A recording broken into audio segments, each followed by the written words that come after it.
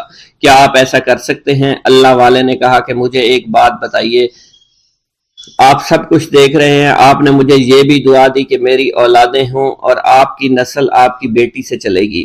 مجھے ایک بات بتائیں، اگر ان بچوں میں سے کسی بچے کو خدا نہ خواستہ کچھ ہو گیا تو کس کو رونا پڑے گا؟ سردار نے جواب دیا، اگر خدا نہ خواستہ کچھ ایسا ہوا تو رونا مجھ کو ہی پڑے گا۔ اللہ والا نے مسکرا کر کہا، اگر یہ سارا مال لے کر مجھے رونا ہی پڑا تو آپ اپنا گھوڑا، اپنی دولت، اپنی بیٹی، ہر چیز اپنے پاس رکھ لو۔ میں خوش ہوں، میں مسلمان ہوں، میں ٹھیک ہوں۔ اگر یہ تمام چیزیں لے کر مجھے اپنا محلہ چھوڑنا پڑے تو میں اپنی جان دے کر بھی اپنے مذہب کو نہیں چھوڑوں گا۔ جس طرح آپ نے مجھے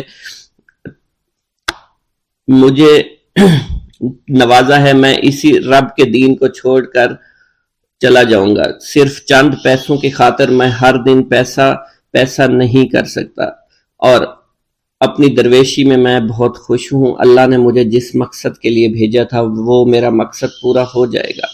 گاؤں کے سردار نے پوچھا، یہ کہہ کر وہ اللہ والے جانے لگے تو سردار نے درویش کو رک جانے کا کہا اور کہنے لگے، میں نے مال دے کر تمہیں آزمایا اور تمہیں پرکھا، لیکن تم اپنے مذہب کو چھوڑنے پر راضی نہیں ہو۔ اگر تم یہی سب کرنے آئے تھے تو تمہیں اس بات کا ڈر نہیں؟ کیا تم نہیں جانتے ہم کتنے طاقتور ہیں، اور میری بیٹی اپنے عمل میں اتنی ماہر ہے کہ تمہیں یہاں کھڑے کھڑے ابھی جنگلی جانور بنا سکتی ہے۔ اللہ والے نے کہا کہ اس نے جنگلی جانور کمزور لوگوں کو بنایا ہوگا، یہ مجھے جانور بنا کر تو دکھائے۔ اس سے پہلے کہ گاؤں کا سردار اپنی بیٹی سے کچھ کہتا کہ اس پر وار کرو، اللہ والے نے جادوگرنی پر ایسی پھونک ماری کہ وہ اسی وقت ایک بہت بڑی چھپکلی بن گئی۔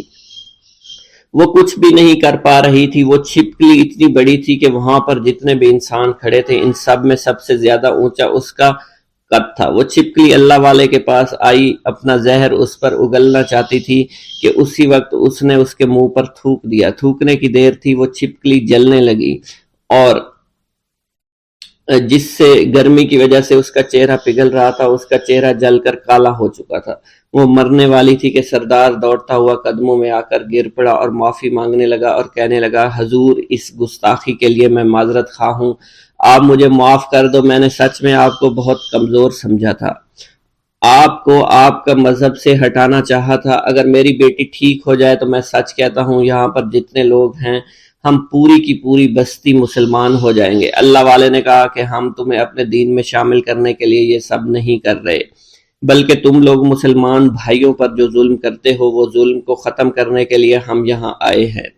ہمارے دین میں جبر اور ظلم نہیں۔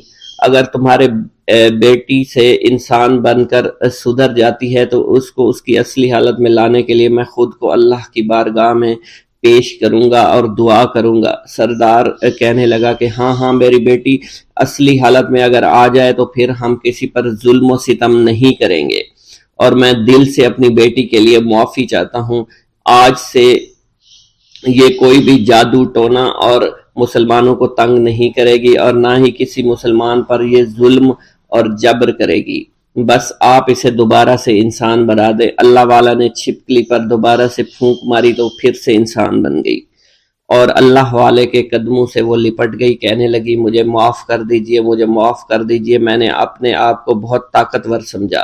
اس لڑکی کا آدھا چہرہ جل چکا تھا اور کالا ہو چکا تھا۔ وہ کہنے لگی کہ آج اپنے باپ کے ساتھ میں آپ کے دست مبارک پر مسلمان ہونا چاہتی ہوں۔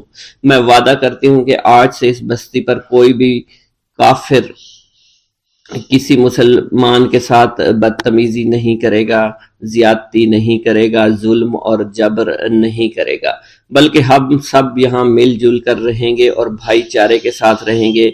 ہم سب مسلمان ہو جائیں گے اور پھر یوں اللہ والے کے ہاتھوں پوری بستی کا سردار اور اس کی بیٹی نے اسلام قبول کر لیا، اور سردار نے اللہ والے سے اپنی بیٹی کا نکاح کر دیا، اور پھر اس بستی میں ہمیشہ کے لیے امن و امان قائم ہو گیا۔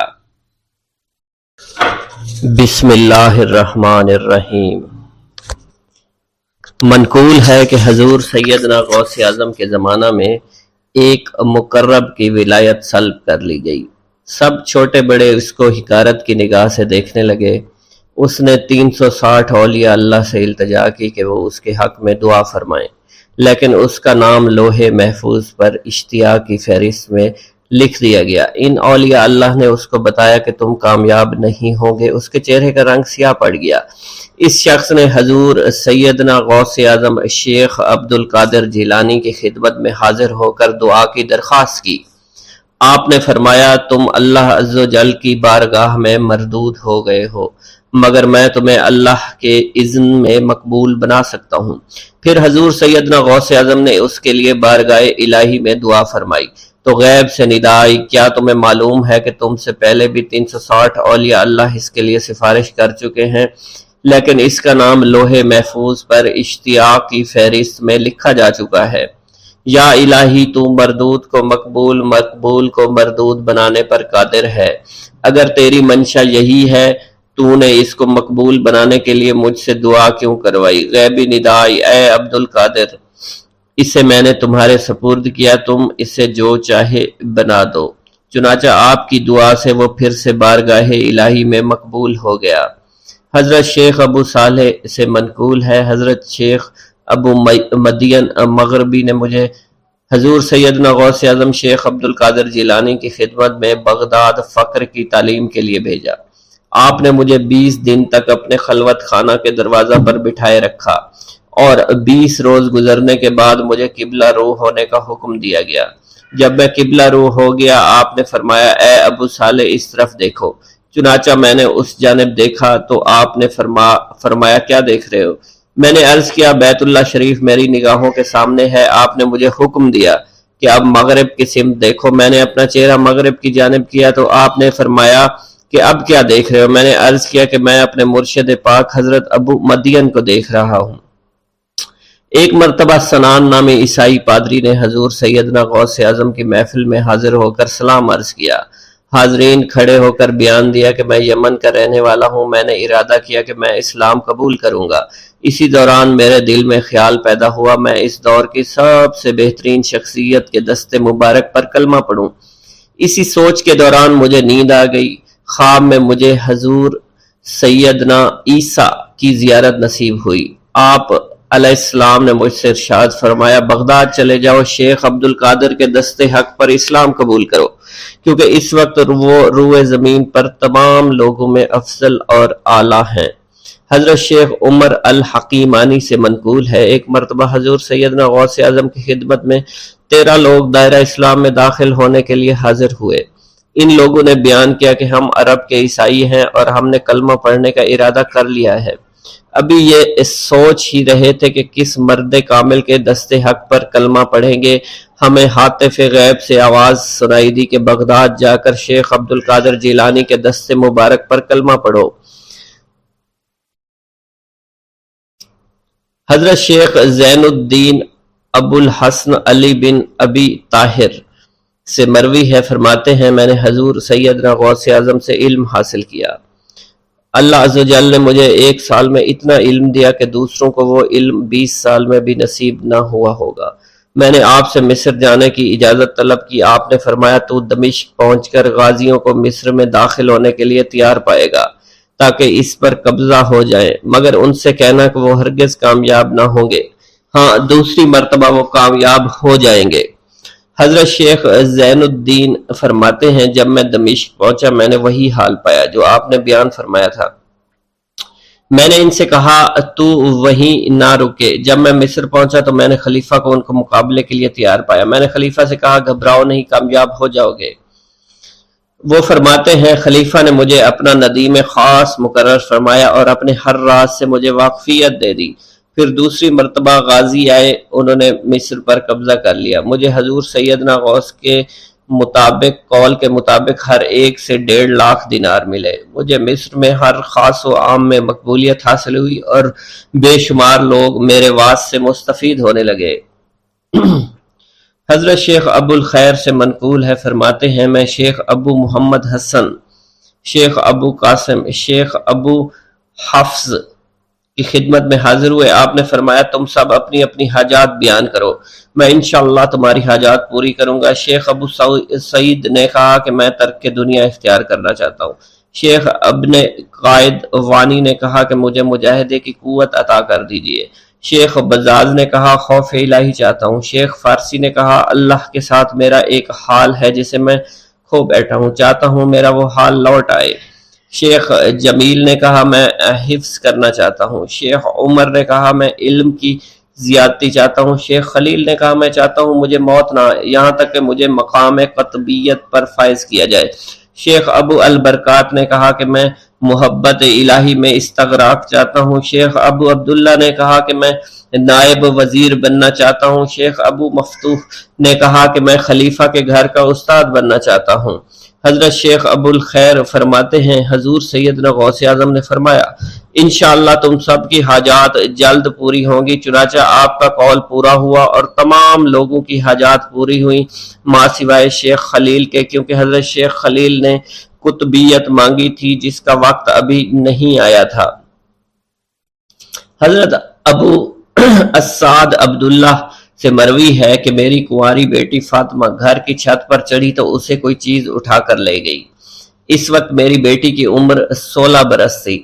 میں حضور سیدنا غوث اعظم شیخ عبد القادر جیلانی کی خدمت میں حاضر ہوا اور سارا ماجرا ان کے گوش گزار کر دیا۔ آپ نے فرمایا تم آج رات کو کرخ کے ویرانے میں جاؤ اور تل خمس 5واں ٹیلا کے پاس جا کر بیٹھ جاؤ اور اپنے ارد گرد دائرہ کھینچ لو۔ دائرہ کھینچتے وقت بسم اللہ علی نیت عبد القادر کے الفاظ پڑھنا۔ جب رات بڑھے گی جنوں کے گروہ مختلف شکلوں میں تیرے نزدیک سے گزریں گے، تم انہیں دیکھ کر خوف زدہ مت ہونا۔ جب صبح ہو جائے گی تو جنوں کا بادشاہ ایک جماعت کے ہمراہ گزرے گا، وہ تجھ سے تیری حاجت پوچھے گا، تو اسے بتانا عبد القادر نے بھیجا ہے اور میری حاجت یہ ہے۔ ابو سعید فرماتے ہیں میں نے حکم کی تعمیل کی، آپ کے فرمان کے مطابق ڈراؤنی شکلوں والے لوگ گزرے مگر دائرہ کے نزدیک کوئی نہ آ سکا، یہاں تک کہ صبح جنوں کا بادشاہ گھوڑے پر سوار ہو کر آیا۔ اس کے ساتھ ایک کثیر جماعت بھی تھی۔ اس نے مجھ سے کہا میری حاجت پوچھی۔ میں نے اسے حضور سیدنا غوث اعظم کا پیغام پہنچاتے ہوئے کہا اور اپنی حاجت بیان کی۔ میری بات سن کر وہ بادشاہ گھوڑے سے اترا، زمین کو بوسہ دیتے ہوئے دائرہ کے کنارے بیٹھ گیا۔ بادشاہ کے بیٹھتے ہوئی جماعت بھی بیٹھ گئی۔ پھر بادشاہ نے اپنی جماعت کے کچھ لوگوں کو حکم دیا جاؤ جس نے یہ کام کیا ہے اسے میرے پاس لے کر آؤ۔ چنانچہ وہ لوگ ایک سرکش جن کو پکڑ لائے جس کے ساتھ میری بیٹی بھی تھی۔ جنوں کے بادشاہ سے کہا گیا کہ یہ ملک چین کے سرکش جنوں میں سے ہے۔ بادشاہ نے اس جن کو مخاطب کرتے ہوئے کہا کہ تمہیں قطب وقت کے قدموں کے نیچے سے لڑکی اٹھانے کی جرت کیوں کر پیش ہوئی؟ اس سرکش جن نے کہا کہ میں اس لڑکی پر عاشق ہو گیا تھا۔ بادشاہ جن نے اس سرکش جن کو سر قلم کرنے کا حکم دیا اور میری بیٹی مجھے واپس لوٹا دی۔ میں نے بادشاہ جن سے کہا کہ تم نے حضور سیدنا غوث اعظم کا حکم بجا لانے میں کوئی کسر نہ چھوڑی۔ بادشاہ جن نے کہا کہ وہ گھر بیٹھے ہم جیسے سرکشوں کو دیکھ لیتے ہیں، خواہ کتنی ہی دور کیوں نہ بیٹھے ہوں۔ جب اللہ عز و جل کوئی کتب مقرر کرتا ہے تو اسے جن و انس پر قدرت عطا فرما دیتا ہے۔ تفریح الخاطر میں منقول ہے حضور سیدنا غوث اعظم کے وصال کے بعد ایک شخص جو کہ عرصہ دراز سے مرشد کامل کی تلاش میں تھا اور وہ آپ کا شورا سننے کے بعد آپ کی خدمت میں بغداد شریف پہنچا۔ جب اس شخص کو معلوم ہوا کہ آپ وصال فرما گئے ہیں تو وہ آپ کی قبر مبارک پر حاضر ہوا اور آداب زیارت بجا لایا۔ آپ اپنی قبر مبارک سے باہر تشریف لائے، اس کا ہاتھ پکڑ کر اسے سلسلہ عالیہ قادریہ میں بیعت فرما دیا اور اس کی جانب خصوصی توجہ فرمائی۔ حضرت ابو بکر ارکیمی فرماتے ہیں میں ابتدائی عمر میں شتر بانی کا کام کیا کرتا تھا۔ ایک مرتبہ مجھے ایک شخص کے ساتھ حج کرنے کا اتفاق ہوا۔ اس شخص کو یہ خطرہ لاحق ہوا کہ وہ عنقریب مر جائے گا۔ اس نے مجھے ایک چادر اور 10 دینار دیے اور فرمایا یہ میری امانت، تم بغداد شریف واپس جا کر حضور سیدنا غوث اعظم شیخ عبد القادر جیلانی رحمۃ اللہ علیہ کی خدمت میں پیش کر دینا۔